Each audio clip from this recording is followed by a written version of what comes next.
Hey. All right, this is the part three of three.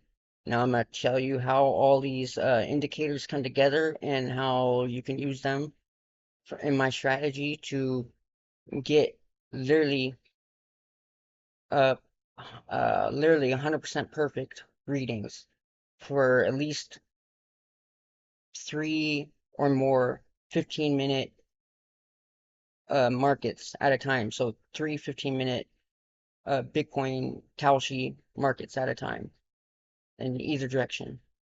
All right, so pull up on Google, pull up Trading View Bitcoin again, like so.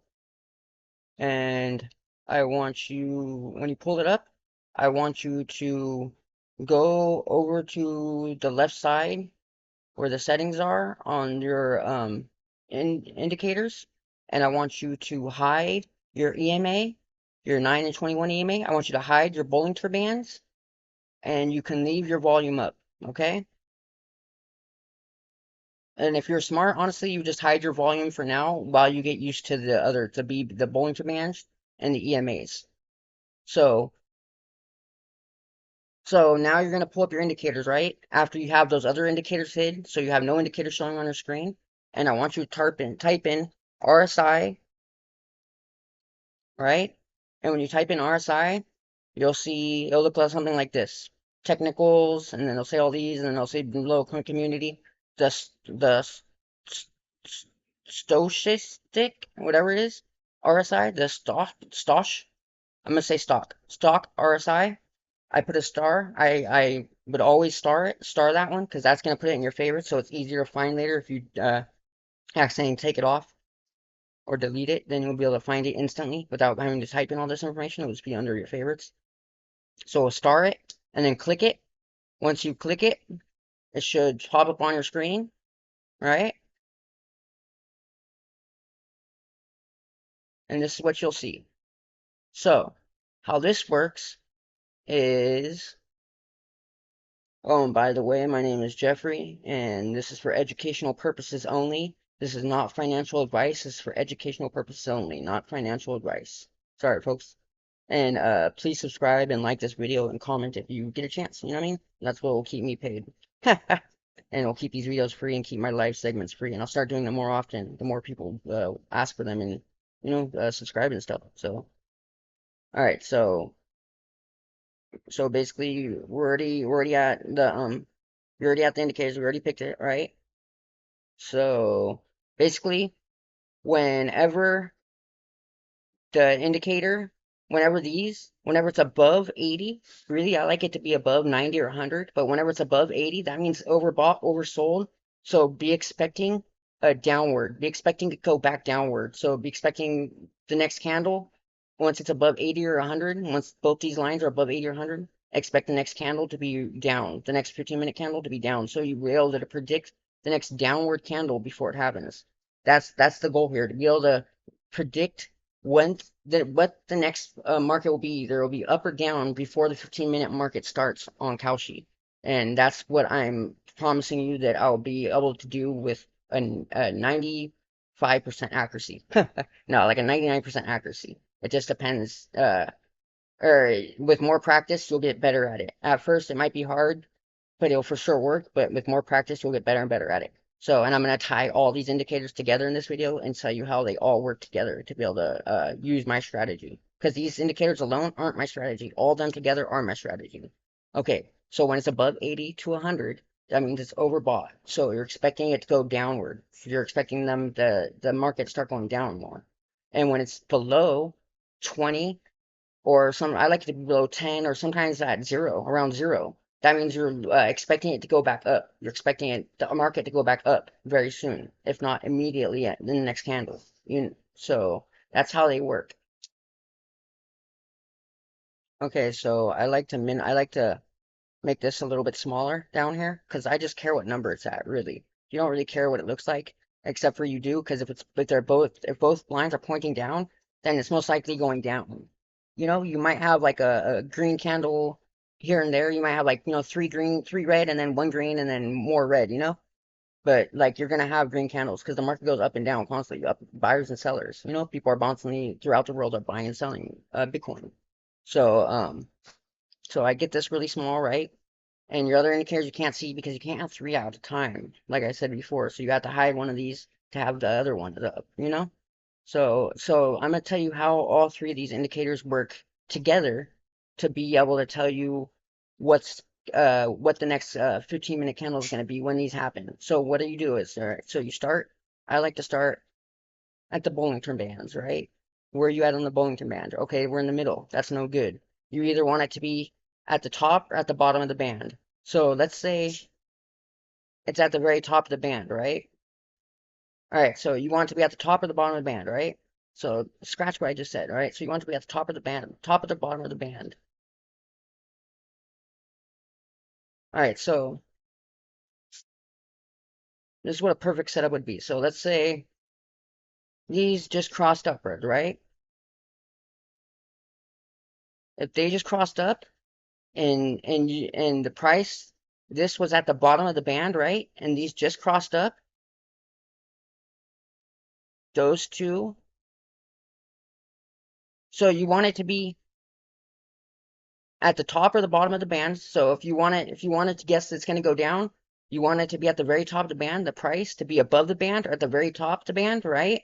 Preferably above the band. It doesn't matter what color it is. The next one, okay, so and want it to be above the band, right? You want it to finish above the band. And these crossing, if it's above the band, you want the skinny one to cross down below the thick one. So while it's at the top band, you want these to cross somewhere in this, like within the a couple candles, like either before or at it.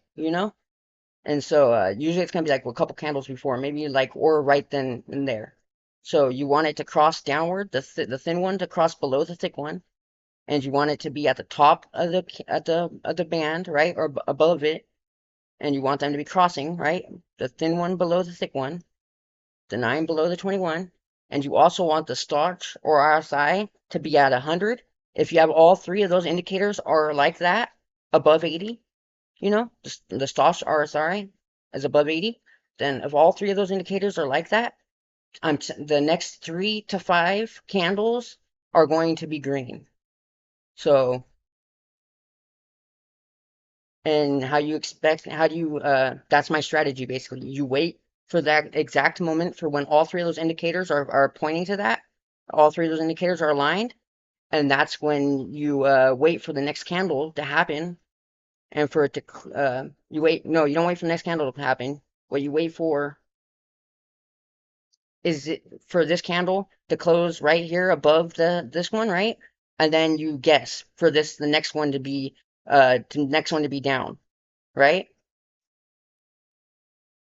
So, and how do you, that's my strategy basically. You just wait for that indicator to align for those moments, all three of the indicators to align for the top. And then you're going to guess the 3 to 5 candles are going to be down. And as you practice this or as you watch the calendar and you guess on your own without actually paying or betting, then you'll get better and better at it.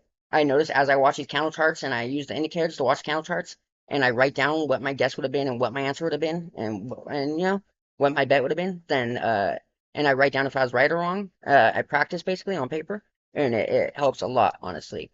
And so, and how do you guess the exact opposite? Well, you want it to be at the bottom of the band, right? See, even if it closes above, even if it's just this long wick, that's what this long line is called, above the candle, above the body of the candle. Even if it's just a long wick and it closes above the band, that's fine. That still counts as closing above the band. That still basically counts as the candle because it is the candle. It's just the wick of the candle. So basically envision it as the body also, but at the same time not. But so even though the body's down here and it was thick down here and it closed down here, it still counts because it both broke above. So it still counts as it being above that. So, and so you wait for it to be below this one, right? You wait for it to be the exact opposite. Wait for it to be below the bottom band, right? And then you wait for the EMAs, the thin one to cross above the thick one at the same time, at the same place, or around the same place, a couple over, or a couple back maybe, just one or two or three back max. And then you also look for the RSI to be below 20. But I like it to be below 10, really. I like to be around zero, honestly, a lot of times. And then if all three of those are like that, then expect the next 3 to 5 to be upward, to be going up. Instead of down, they'll be going up. And basically, that is how my strategy works for you to wait for either the indicators to align for it to be above or below. So we're coming down up right now to the below one. It's looking like pretty soon. And just like I said, remember everything I told you about these bands and about all the different indicators and all their tips and tricks. And I'm gonna make a fourth video that really goes into details about tips and tricks. I don't know when, but if you guys really want it sooner than later, drop some comments, drop some likes, hit me up. You know what I mean? Send me a message, send me a comment saying, hey, make that a tips and tricks extra video. We really need that, and I will. I'll rush it. But also watch my live videos. I'll start trying to schedule live feeds. But my sister works, and I don't want to disrupt her when she's sleeping or when she has her time at home or peace and quiet time because she's the breadwinner right now, and I don't like to disrupt her when she, you know what I mean? When she has her time off or when she's relaxing and enjoying her life. So thank you very much. Peace and love.